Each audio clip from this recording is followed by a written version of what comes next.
now that we're getting a little bit deeper into the season, we want to do some diagnostics on a unit that's struggling or an element of an offense or defense that's struggling. And we're talking about the Ravens running game today.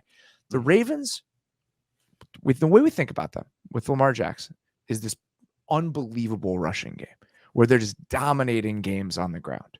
The Ravens so far this year are 27th in total rushing EPA on offense and 24th in rushing success rate. They are struggling to move the ball on the ground. What is wrong with the Ravens rushing offense? I'm going to talk about what's wrong, but I talk about what's going well for them real quick. And I knew you were going to. I have to. I know. I'm sorry. Lamar looks awesome. Lamar, the pocket passer, looks awesome. This is the least he's ever scrambled or thrown outside the pocket.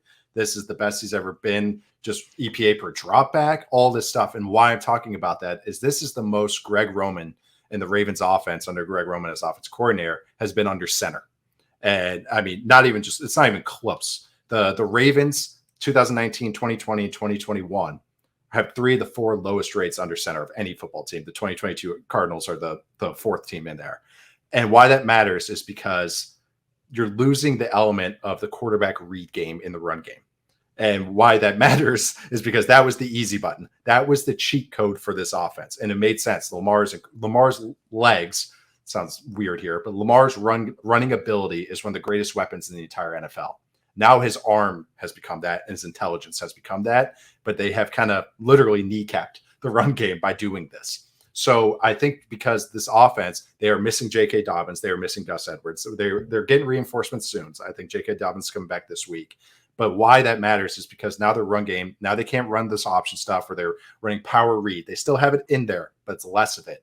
And so now they're trying to figure out, all right, what are our under center runs? Our under center passes look great, but if we're going into this heavy personnel, they lead the league in heavy personnel. If we're getting into that and we're getting these heavy box looks, what's our run game going to be? Because now we don't have the read element of it. Now we have guys have to win up front. And there's been some issues. With guys winning up front, and I can get into the short yard stuff in a minute, but that is really the underlying stuff. Lamar as a runner and the threat of Lamar as a runner was a math flipper for you. You used to change the number counts because you added a piece. Now, when you take that number out, the math starts to flip the other way. Okay, we talk about this. The Ravens are a hugely heavy personnel team. I want to say this is the number. I was trying to find it. What do you think? What percentage of the Ravens plays do you think they've run out of 11 personnel this season? Oh my God. 38. 11. No way. That's 11% of the Ravens played have come out of 11 personnel this season. That's they're playing a different sport than everyone else formationally when you think about the way that they're deploying their personnel. So you think about how heavy they are all the time. That leads to a certain reaction from defenses. They're seeing so many heavy boxes. 63% of the Ravens carries this year have come with 8 guys in the box. That's the highest in the league. Only 3 teams are higher than 45%. Okay. They are an outlier when it comes to this. Mm-hmm. Kenyon Drake leading the league. 52.94% of his runs have come against 8 or more guys in the box. That's the highest rate in the league. There's only one other guy that's higher than 40%. So when you're losing the math and you don't have guys that are just ass kickers in the run game, this is what happens. Some of these numbers are a little bit inflated because they've seen so many short yardage situations. But even on early downs, it's gone in a direction that is not favorable to them. So just all of the elements when you're combining them are making running the ball a slog for this team. Right. And that's what, like saying the math flipper, and that's what we always say, oh, the quarterback, changes the math of the offense, and no one really explains what that means. What a good way to look at it is Lamar's long touchdown run against the Dolphins. And on that play was not blocked perfectly. It was blocked well, but not perfectly.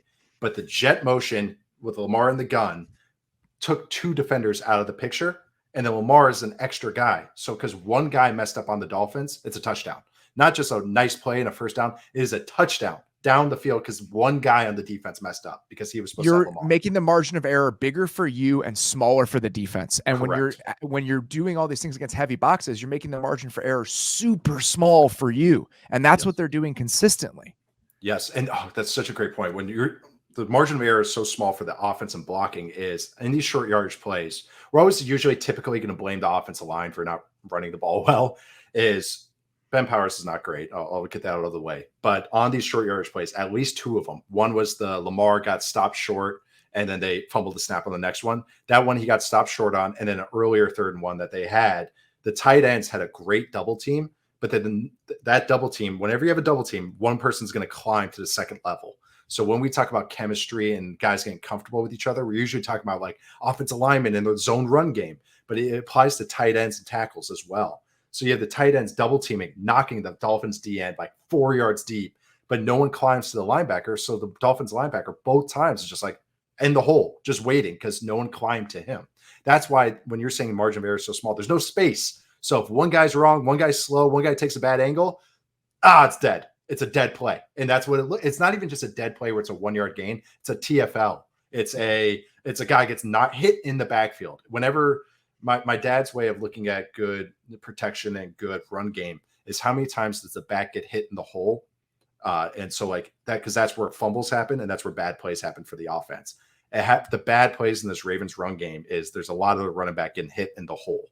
And that's not a good thing. That means someone's not climbing to the right level. So I do trust that they're going to figure it out. But right now it's pretty rough because it's just everybody has to win in these types of situations because they're not getting that advantage with the motion, the pistol, the shotgun, having a power read play is they're not blocking one defender. So it doesn't matter if one guy misses because one defender is not getting blocked and that's where you're changing the math. You get an extra guy on the second level. So that's where the difference is happening right now. Yeah, and they're already throwing the ball at the highest rate in the league on early downs. Their neutral situation pass rate is the highest in the NFL because my answer to this is if you're getting all these heavy looks and 8 guys in the box in early downs, sling that shit around. And you saw it a couple different times. The Bateman touchdown on the slant is a 1st and 10 play action. The seam rip that he threw to Andrews that was almost a touchdown down near the goal line. That's 1st and 10 play action. So they are doing a heavy personnel too. That was 3 tight end look. It was 4 verts out of 3 tight ends. That's awesome. So I think that maybe getting back into the gun a little bit more and allowing Lamar to be a part of the run game could be part of this. And also just trying to get in lighter personnel, which they don't really have the bodies to do that, right? No. I mean, do they have 3 receivers they want to put on the field? So some of the answers to this, I think, could be difficult for them to pull off. But like, is your team better running the ball with Rashad Bateman, DeMarcus Robinson, and Duvernay out there and spreading things out a little bit? Maybe. Based on what the returns have been so far, I think the answer might be yes. Because, like, I don't know. Are we super excited about Josh Oliver running like a counter play? Did you see Atlanta Roberts lit him up on that unbalanced play they ran near the goal line? Like when you're running the ball this way and things are so condensed and you're playing in a phone booth, you got to just beat people up. You have to just win physically in these moments. And they don't have the dudes right now to just push people around. And I think that you're noticing that. Right. And I'm going to refer to because this is what I know why like the Wisconsin run game has always been good and why they can get away with doing so much heavy personnel is because they have the dudes to do it. There's a lot of Wisconsin linemen that get drafted. They know what they're recruiting. They know what they are. And because of that, they can push people around and then their margin of error gets bigger because they're just dominating up front. And then then the linebackers gets, oh my God, I can't even get down there. And before you know it, you got Jonathan Taylor, Melvin Gordon down the field. Braylon Allen, check out this guy at Wisconsin right now. He's a freak. But the running backs, they're gone. And so that's the chemistry of that. You had it before with Lamar running it, but now you don't have Lamar running it. They're trying to do traditional run game. And they just might not have that personnel for it. So I agree with you that maybe they just have to tweak it a little bit. They just have to find this balance because the heavy personnel pass game looks awesome. This is why you draft Rashad Bateman in the first round because he's winning one-on-ones consistently every down. I know I'm a big fan of him. There's a couple, his one catch, I think his first catch of the game, he ran kind of like a corner stop route, a cop route, as I call it, a short version. They just ran a 2-man route mirrored on each side. So one dude has to win and he won. So that's the advantage you get because you're getting true ISO ball looks. But this team isn't built to like do that consistently. It's nice that they can sprinkle it in, but they have to get more into that, I think, spread to run looks, which I think will help them out.